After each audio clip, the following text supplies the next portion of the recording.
સ્વાગત છે મારા કિચનમાં। આજે હું તમારી સાથે શેર કરીશ ગાજર અને મરચાંના અથાણાની રેસીપી। એકદમ ટેસ્ટી, ચટપટું, ખટ્ટું મીઠું, તીખું અથાણું બનશે। આ ખૂબ જ ઝડપથી બની જાય છે અને આખા વર્ષ માટે આ અથાણાને સ્ટોર પણ કરી શકો છો, અથવા તમારે 2-3 દિવસમાં બનાવીને તાજું અથાણું બનાવીને ખાવું હોય તો પણ આવી રીતે બનાવી શકો છો। ચલો ફટાફટ ગાજરનું અથાણું બનાવવાની શરૂઆત કરી દઈએ। સૌથી પહેલાં મેં 500 ગ્રામ ગાજર લઈ લીધા છે। છાલ ઉખેડી ધોઈ સરસ રીતે કોરા થવા દીધા છે। બીજી બાજુ મેં 50 ગ્રામ એકદમ તીખા લીલા મરચાં લઈ લીધા છે। તીખા છે મરચાં એટલે થોડીક ઓછી ક્વોન્ટિટી લીધી છે। તમને જે પ્રમાણે મરચાંનો ટેસ્ટ પસંદ હોય એ પ્રમાણે તમે વધારે કે ઓછી ગાજરની કે મરચાંની ક્વોન્ટિટી લઈ શકો છો। હવે મરચાંમાંથી આવી રીતે 2 ભાગ કરી લઈશું। ફાડા આપણે આવી રીતે કટ કરી લઈશું। બધા જ મરચાંને કટ કરી લીધા છે, થોડીક વાર માટે સાઈડમાં મૂકી દઈશું।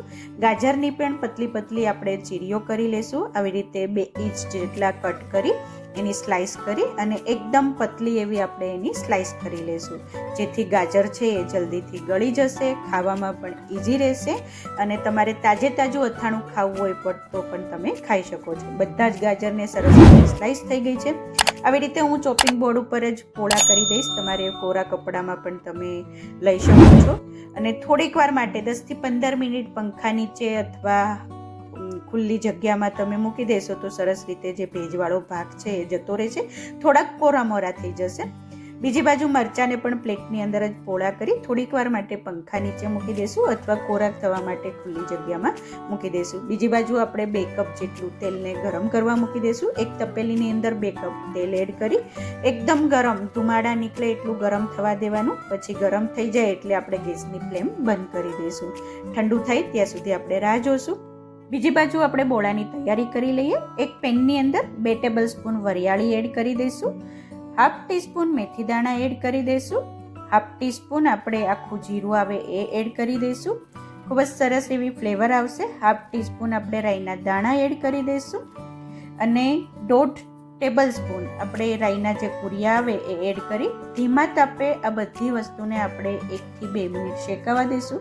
સરસ એવી સુગંધ આવવા મળશે, થોડોક લાઇટ બ્રાઉન કલર થઈ જશે ત્યાં સુધી આપણે એકદમ ધીમા ગેસે આપણે આ બોળાને શેકાવા દઈશું। ખૂબ જ સરસ એવી ફ્લેવર આવશે, વરિયાળી, રાઈના કુરિયા, મેથી, આના લીધે ખૂબ જ ટેસ્ટી એવું ફ્લેવરફુલ અથાણું બનશે। સરસ રીતે બ્રાઉન કલર આવી ગયો છે। હવે ગેસની ફ્લેમ બંધ કરી દઈશું। 2 મિનિટ માટે આ બોળાને આપણે ઠંડો કરવા માટે સાઈડમાં મૂકી દઈશું। ઠંડો થઈ જાય પછી આપણે આ મસાલાને મિક્સર જારની અંદર ટ્રાન્સફર કરી દઈશું।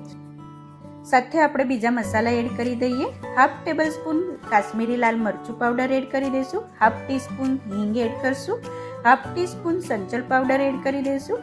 1/2 ટીસ્પૂન આપણે મીઠાને એડ કરી દઈશું અને ઢાંકણ બંધ કરી સરસ રીતે આપણે આ મિક્સર જારની અંદર આવી રીતે પલ્સ ઉપર ફેરવતા જશું એટલે અધકચરો છે એ મસાલો વટાઈ જશે।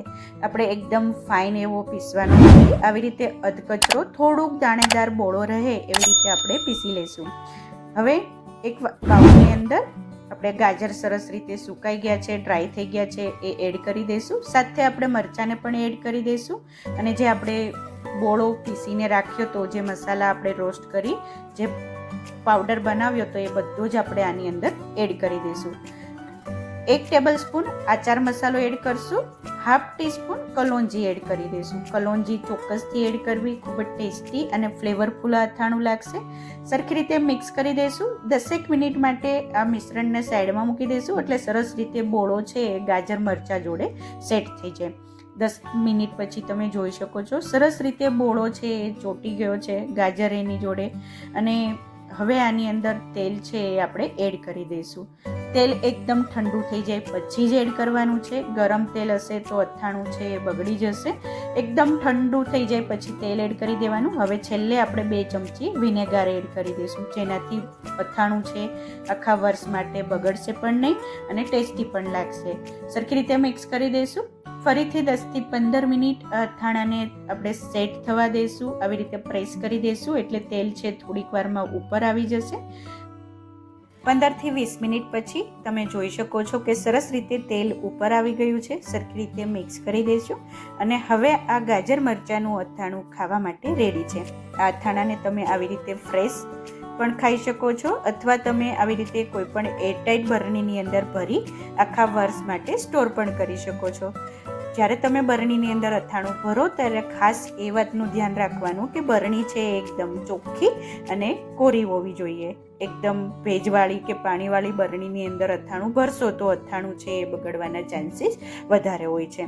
એટલે એકદમ ક્લીન બરણીની અંદર અથાણું ભરવાનું. આવી રીતે અથાણું ભરતી વખતે પ્રેસ કરતું જવાનું, એટલે તેલ છે એ ઉપર આવશે, અને તેલ ઉપર હોવાના કારણે આ અથાણું છે એ આખા વર્ષ માટે બગડશે નહીં. તો ફ્રેન્ડ્સ, એકદમ ચટપટું, ખાટું મીઠું અને તીખું એવું આપણું ગાજર મરચાંનું અથાણું બનીને રેડી થઈ ગયું છે. આ અથાણાને તમે રોટલી, પૂરી, પરાઠા કે રોટલા જોડે સર્વ કરી શકો છો. ખૂબ જ ટેસ્ટી એવું આ અથાણું લાગે છે. ચોક્કસથી એકવાર આ રેસીપી બનાવીને ટ્રાય કરજો અને મને કમેન્ટમાં જણાવજો કે તમને મારી આ રેસીપી કેવી લાગી. અને હા ફ્રેન્ડ્સ, તમને જો મારી રેસીપી પસંદ આવી હોય તો પ્લીઝ લાઇક કરજો, શેર કરજો, સબસ્ક્રાઈબ કરી બાજુમાં રહેલા બેલ બટનને પ્રેસ કરી દેજો, જેથી તમને મારી નવી રેસીપીઓનું નોટિફિકેશન મળતું રહે. Thank you for watching. ફરીથી મળીએ એક નવી રેસીપી સાથે. ત્યાં સુધી બાય બાય.